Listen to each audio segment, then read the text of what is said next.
नमस्कार, आप देख रहे हैं TFI, भारतीय सोशल मीडिया का OG। भारतीय नौसेना ने अरब सागर स्थित सोमालिया और अदन की खाड़ी में धमाल मचा रखा है। ताजा घटनाक्रम की बात की जाए तो नौसेना ने सोमालिया के पूर्वी तट के पास से सोमवार को 19 पाकिस्तानी नाविकों की जान बचाई।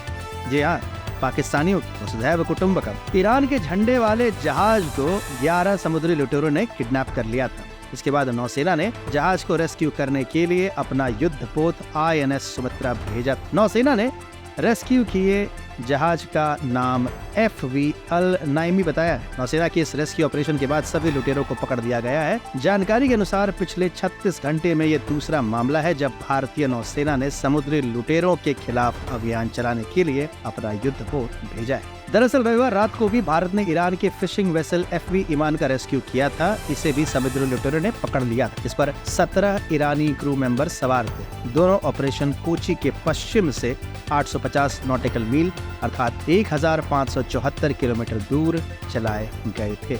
यह अरब सागर में समुद्री लुटेरों के हमले का छठा मामला है। 4 जनवरी को अरब सागर में सोमालिया के तट के पास लाइबेरिया के फ्लैग वाले जहाज लीला नॉरफॉर्क को 4 से 5 हथियारबंद समुद्री लुटेरों ने हाईजैक कर लिया था। भारतीय नौसेना ने बताया कि जहाज ने ब्रिटेन के maritime trade operation UKMTO portal पर एक संदेश भेजा था। इसके बाद INS चेन्नई को इन्हें बचाने के लिए भेजा गया था। नौसेना के मार्कोस कमांडो ने हाईजैक किए गए जहाज पर सवार 21 लोगों को बचाया था।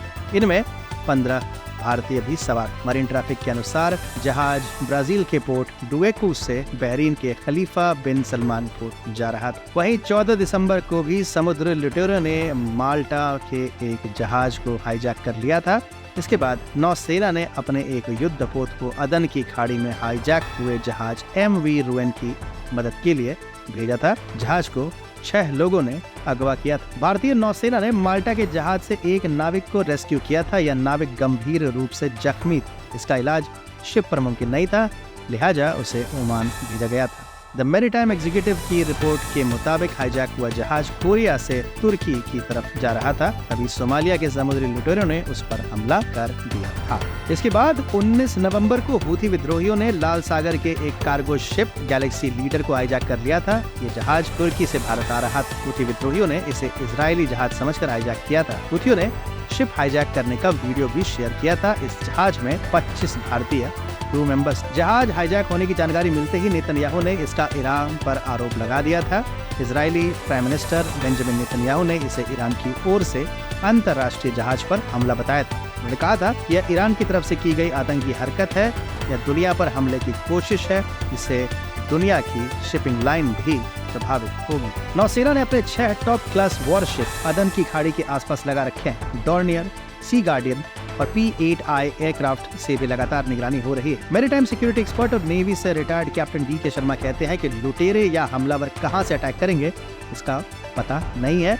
नौसेना की तैनाती बढ़ाने से विजुअल प्रेजेंस बढ़ी है, जिससे एक महत्वपूर्ण और मजबूत संदेश जा रहा है। जब आसमान पर लगातार नेवी के प्रेडेटर ड्रोन चक्कर लगाते दिखेंगे तो मर्चेंट शिप भी अधिक सुरक्षित महसूस करेंगे। नेवी के मरीन कमांडो वहां रैंडम चेकिंग कर रहे हैं, जिससे अटैक करने वालों पर और समुद्री लुटेरों में भी यह संदेश चला जाए कि भारतीय नौसेना की तैनाती बढ़ी है और वह हरकत करने से पहले सोचेंगे। नेवी ने जहां अदन की खाड़ी के आसपास तैनाती बढ़ाई है, वहीं कोस्ट गार्ड के 4 बड़े शिप हमेशा भारत के EEZ अर्थात एक्सक्लूसिव इकोनॉमिक जोन की सिक्योरिटी के लिए तैनात रहते हैं। इसके अलावा और भी छोटे शिप हैं जो सदैव तैनात रहते हैं।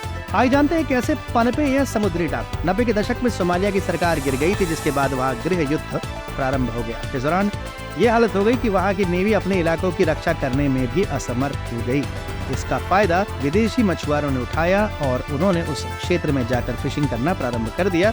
लेकिन इससे स्थानीय मछुआरों, जिनकी स्थिति पहले से ही खराब थी, उन्हें और दिक्कत होने लगी। इसके जवाब में सोमालिया के कुछ गुटों ने छोटे बोट और मोटर बोट से विदेशी मछुआरों को बंधक बनाना प्रारंभ कर दिया।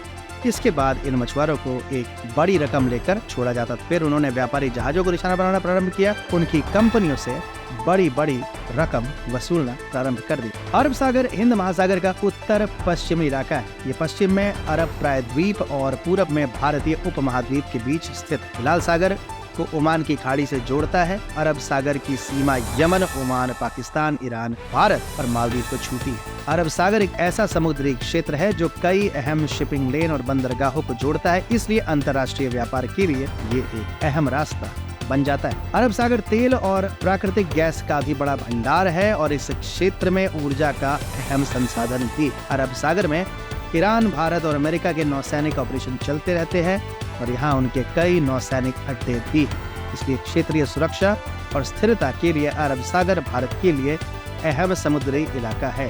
प्राकृतिक संसाधनों से भरपूर अफ्रीका और मध्य पूर्व के देशों से लेकर एशियाई देशों के श्रम बाजारों और मैन्युफैक्चरिंग इंडस्ट्री के लिए अरब सागर में स्थिरता बेहद जरूरी है। इसलिए ग्लोबल अर्थव्यवस्था में इसकी भूमिका बड़ी।